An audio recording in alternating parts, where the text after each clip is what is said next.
Bonjour à toi, on se retrouve pour un nouveau numéro d'Otaku Week. Aujourd'hui, je vais te parler de 3 animés qui vont te laisser sans voix. Avant l'intro, like car je sais que tu vas aimer, abonne-toi si c'est toujours pas fait et laisse un commentaire pour me dire ce que t'en as pensé. Everybody wanna do what they wanna do. Everybody wanna do what they wanna do. Everybody wanna do what they wanna do. Everybody wanna do what they wanna do. 昔誰かが言ったあなたはあなたを貫いていきなさい。でも途中で絶対 On commence avec Good Eater, sorti en 2015 et composé de 13 épisodes. Il existe également un OAV de 12 minutes qui se déroule 6 ans avant les événements. L'histoire se déroule dans un univers post-apocalyptique où la population a presque été décimée par des puissantes créatures démoniaques appelées Aragami. Pour sauver l'humanité, un groupe pharmaceutique a créé une arme organique, les Jinki, qui tire sa force en dévorant les Aragami. Ces armes ont pour particularité de fusionner avec quelques humains et représentent l'unique moyen d'éliminer ces monstres. On suit donc les membres de l'organisation Fenrir à travers différentes missions qui combattent les Aragami en utilisant les Jinki.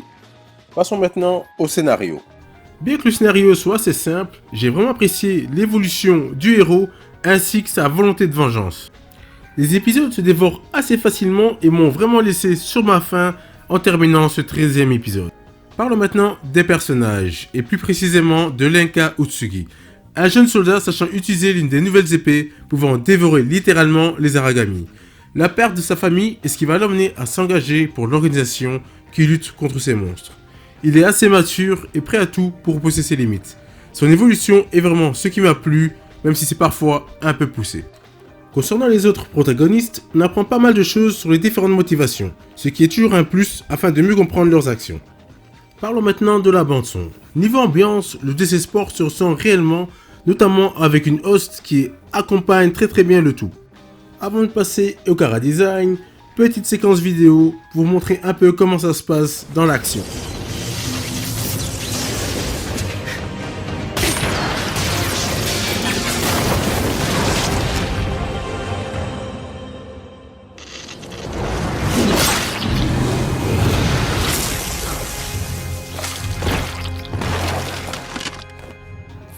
Parlons maintenant des Chara Design. C'est vraiment le gros point noir de l'anime à mes yeux. C'est vraiment pas du tout mon style, leur tête, leur corps, ça aurait pu être beaucoup mieux fait. Conclusion. Malgré le point noir, j'ai pas vu le temps passer avec cet anime car une fois dedans, je voulais savoir comment ça allait finir et par quels moyens. Bien que les combats sont particuliers, notamment dus aux épées, j'ai fortement aimé le côté sanglant et gore qui apporte vraiment un plus à l'anime en se montrant malheureusement sans pitié dans certaines scènes. Comme j'ai dit plus tôt, après la fin du 13e épisode, on terminera malheureusement avec une fin inachevée. Et ça, c'est vraiment dommage. Au final, il mérite quand même d'être vu, surtout pour ceux qui aiment les univers post-apocalyptiques. Avant de passer à la suite, n'hésite pas à me dire dans les commentaires si tu aimes ce type d'univers. On poursuit avec Banana Fish. Sorti en 2018, il est composé de 24 épisodes. On suit l'histoire de Ash Lynx, jeune garçon de 17 ans, hanté depuis 12 ans par ces deux mots. Banana Fish. Ce sont les deux seuls mots que son frère, ancien soldat américain, utilise depuis qu'il a massacré pratiquement ses propres alliés. Un jour, un homme mourant va remettre à Ash une mystérieuse substance qui lancera véritablement les débuts de sa descente en enfer. Avec l'aide d'un jeune journaliste, Eiji Okamura, il va tenter de découvrir toute la vérité sur cette fameuse drogue. Parlons maintenant du scénario. Il s'agit d'un véritable chef-d'œuvre, et je pèse mes mots. Tout est réuni pour qu'il y ait un avant et un après Banana Fish. Rien n'est laissé au hasard. À travers Ash, on découvre une réalité qui n'est pas forcément celle qu'on veut savoir ou voir. Bien que cela reste de la fiction, on découvre l'Amérique sous un autre angle que la Statue de la Liberté. Ajoutez à tout ça de l'amour sur toutes ses formes, des gangsters et j'en passe. On a ici un véritable thriller qui va vous tenir en haleine du début jusqu'à la fin, tout en passant malheureusement par des tragédies qu'on aurait voulu éviter. Avant de passer au personnage, voici une petite séquence pour faire découvrir cet univers particulier.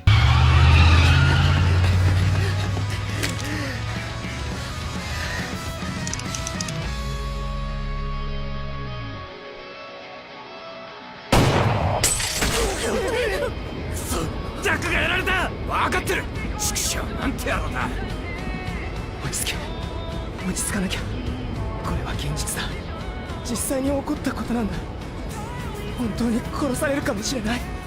Passons maintenant aux personnages. Et je vais commencer par Ash Lynx. À l'âge de 5 ans, il a été adopté par un mafieux du nom de Dino Golzin, qui a abusé de lui sexuellement en le traitant vraiment comme sa chose. Son éducation a fait de lui un tueur froid et impitoyable. Il est notamment à la tête de son propre gang. J'ai un avis mitigé sur ce personnage, car bien que les actions qui devaient être menées, son passé fait qu'il ne fait confiance qu'à lui-même, ce qui peut provoquer des tragédies. Mais une chose est sûre, tout a du sens, et ce fut un véritable plaisir de suivre sa quête de vérité. Il m'est difficile de parler des personnages sans également citer Eiji Okamura, jeune journaliste japonais de 19 ans. On découvrira au fil des épisodes ce jeune homme qui vivait loin de ce monde mafieux et qui va être entraîné malgré lui dans toutes ces histoires. On pourra finir par comprendre pourquoi il s'implique autant dans ce monde qui n'est pas le sien. J'enchaîne maintenant avec la bande son. On a droit à de magnifiques openings et endings qui correspondent parfaitement à l'atmosphère de l'anime. Niveau ambiance et host, rien n'est laissé au hasard. Vous serez en totale immersion en regardant chaque épisode. Passons maintenant au chara design. Et encore une fois, c'est magnifique. La qualité des images, des décors, rien n'est laissé au hasard. Même les personnages jusqu'au moindre détail. Conclusion. Vous l'aurez compris, c'est un véritable chef-d'œuvre. À mes yeux, évidemment. Tout est réuni pour pouvoir passer un agréable moment en regardant cet animé. Comme je l'ai dit, vous avez une synopsis qui est vraiment plus qu'intéressante, une bande son parfaite ainsi que des chara design qui se laissent regarder facilement. Avant de passer à la dernière présentation, n'oublie pas de liker si c'est toujours pas fait, de mettre en commentaire ton avis sur ce contenu et de t'abonner pour en avoir plus. On termine avec Angol Moïse. Sorti en 2018, la série est composée de 12 épisodes actuellement. On suit l'histoire d'un groupe de prisonniers et plus précisément celle de Kuchi Jinzaburo qui ont été envoyés sur une île afin de se battre en première ligne pour empêcher les Mongols et autres d'envahir le Japon. Parlons maintenant du scénario. On aura ici un excellent scénario qui prend place à une époque où les samouraïs étaient encore d'actualité. Les épisodes se dévorent comme des petits pains et nous laissent sur notre faim car on en veut plus. On suit au cours de cette aventure une lutte contre les envahisseurs qui n'épargnera personne. Le suspense est entier. Que va-t-il se passer? Jinzaburo et sa troupe vont-ils réussir à gagner cette bataille? On y verra les différentes stratégies militaires afin de l'emporter. Passons au personnage. Le personnage principal est Kuchi Jinzaburo, un samouraï et un excellent épéiste utilisant le style d'épée Gekkei. Il était autrefois au service du shogunat de Kamakura et il est l'un des prisonniers exilés de Hakozaki sur l'île de Tsushima. Malgré son côté rustre, j'ai aimé sa façon de voir les choses et ses réactions. Sa technique de combat est magnifique, je ne m'en lasse pas. J'en veux encore et encore. Vivement la saison 2. Parlons maintenant de la bande son. J'ai fortement apprécié l'opening et l'ending. Peut-être tout comme moi, vous allez commencer à chanter lors de chaque opening.